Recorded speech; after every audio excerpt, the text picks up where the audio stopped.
திருவள்ளுவர்னு சொன்னால் திருக்குறள் எல்லாருக்கும் தெரிஞ்சிருக்குது. ஔவைன்னு சொன்னால் ஆத்திச்சூடி எல்லாருக்கும் தெரிஞ்சிருக்குது. ஆனால் இன்னும் தெரிஞ்சுக்க வேண்டியது என்ன, திருவள்ளுவர்னு சொன்னால் ஞான வெட்டியான்னு தெரியணும். ஞான வெட்டியானுடைய அடிப்படையில் தான் அவங்க ஞானம் பெற்று அந்த ஞானத்தை கொண்டு எழுதப்பட்டது தான் திருக்குறள்.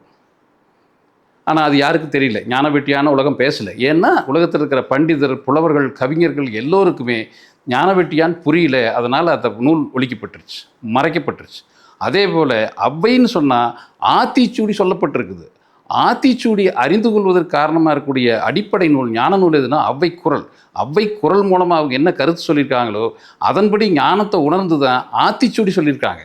இப்போ இந்த தமிழ் பண்டிட்டுகளுக்கும், கவிஞர்களுக்கும், புலவர்களுக்கும் ஔவை குறளுக்கு விளக்கம் தெரியாதனால அது மறைக்கப்பட்டு அதன் மூலமாக, அந்த உணர்வு மூலமாக சொல்லப்பட்ட ஆத்திச்சூடியை பாடமாக வச்சுருக்காங்க. ஆனால் ஔவை குறள் மிக மிக மிக முக்கியமான, ஒவ்வொரு மனிதனுக்கும் தேவையான அடிப்படை கருத்து சொல்வதாக இருக்குது. இப்போ அதில் ஞானத்தினுடைய உச்சவரம்பாக, உச்சத்தினுடைய ஞானம், உச்ச ஞானத்தை அடைவதற்கான யாரெல்லாம் உச்ச ஞானத்தில் இருக்காங்களோ அதையே நம்ம கண்டுபிடிப்பதற்கு பயன்படுத்தக்கூடிய ஒரு குறள் ஔவை குறள். அது 330 குறள்களை கொண்டது.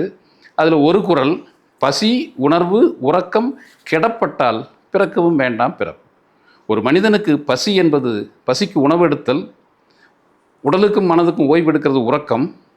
பசி, உணவு, உறக்கம். இந்த வாழ்க்கைக்கு தேவையானது உணவு. இதை உணர்வு எல்லாவற்றையும், பசி உணர்வு உறக்கம் இவை அனைத்தும் கெட்டுப்போகும் மனநிலையில், அது எல்லாமே கெட்டுப்போகிற மனநிலையில் தன்னையே மறந்த நிலையை அடைகிற போது அவனுக்கு பிறப்பில்லைங்கிற கருத்தை ரொம்ப தெளிவாக சொல்லப்பட்டிருக்கு. இதெல்லாம் சமுதாயத்துக்கு புரியல, கவிஞர்களுக்கோ புலவர்களுக்கோ புரியாத காரணத்தினால ஔவை குறளை எந்த வகையிலும் சமுதாயத்துக்கு காட்டப்படலை.